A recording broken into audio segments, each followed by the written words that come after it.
Wilson Morales, Black Film and TV. Colman, it's been a minute since I saw you last, and since the show's already started, where are we now with Victor Strand?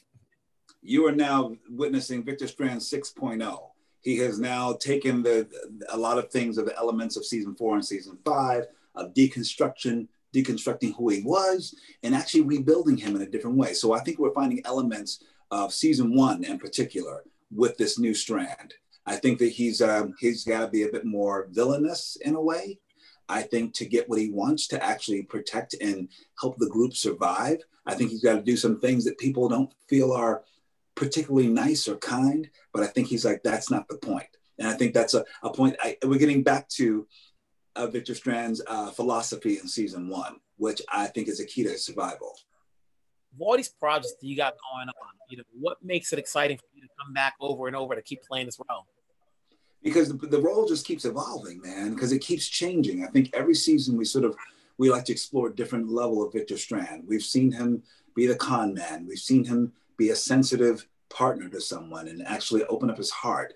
And then we've seen him try to help people. And then now that he's gone down that road, we're seeing how he's like, the only way I can help people is by helping myself.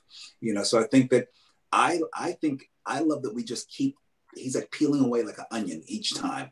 Like even by the time we got to last week's episode, I thought was like, I know for sure people were like very shocked and had a strong reaction to the things that Victor Strand was capable of doing. They knew he was capable of it, but it's been dormant for a few seasons. But just like I personally believe that people don't necessarily change. They shift a little bit, but at some point when they're up against the wall, they're going to pull out something from season 1 that you forgot about. You forgot that you could do things like that. All these layers that you have done for the character, is it harder to take on other roles that may be similar to what Victor has done?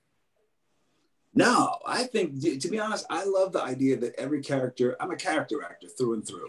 I think I like to liken myself to Gary Oldman or Daniel Day-Lewis or something like some of the people who really investigate fully a character. I like the idea that when you see, like, eventually when you see Ma Rainey's Black Bottom, even physically, the way I hold my body and my voice, it should be different than the way I hold my body in the movie Zola, or it should be different in some of the things that I've played in the past, in these historical dramas.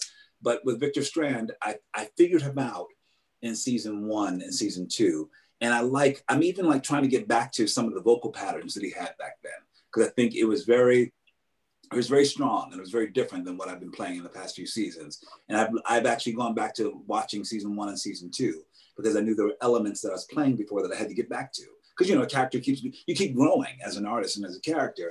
And you're like, oh, I want to remember what I did back then, or how I spoke, or when I would take a look at something and then bring that into season 6.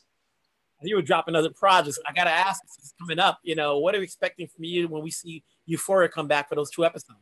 So, man, you're going to see such a beautiful episode it's centered on me and Zendaya. Zendaya, and we shot it right before she won her Emmy. And boy, she's firing on all cylinders. She's a great partner to dance with. We actually have such a great history because we actually met when she was 5 years old when I was at California Shakespeare Festival. And so I feel like in some way, shape, or form, we've been working together for years. And now we actually just get this sit-down episode that takes place during Christmas. And that's all I can say. You got a lot of projects coming up. How much is this a good run for you, to be able to be on this show, Fear the Walking Dead, on Euphoria? You've got Ma Rainey's coming back up. You got Candyman coming out next year. When do you have time to say, I need a break? The funny thing is we've all had a big old break for the past 7 months. And that's been actually, to be honest, the moment we were on shutdown, I was like, I'd never been home in my entire career for like more than 2 weeks.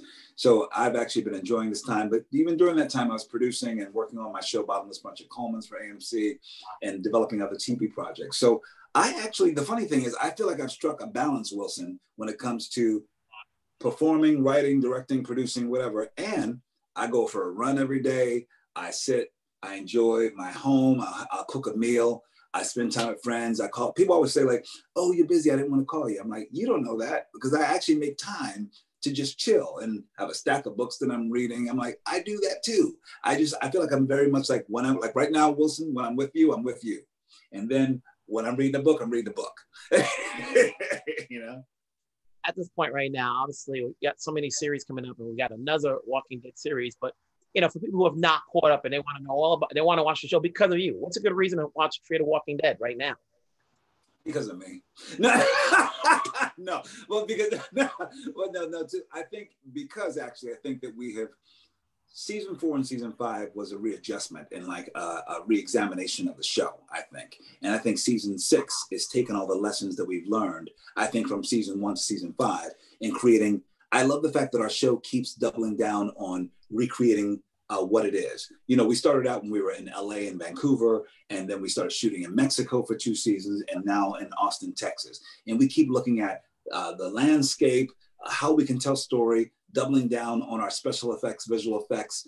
Everything is always brand new. We have new walkers, we have new characters, we have new villains. So it's always like a reinvention of the form. So that's why I personally love it. And I think you're going to see a reinvention with every single one of our main characters. That's exciting. Colman, it's always good talking to you. It's good seeing you. Keep doing your thing, you know. Thank you. So, I look forward to seeing you out there again. I miss seeing you out there, brother. All right. Bye. Take care.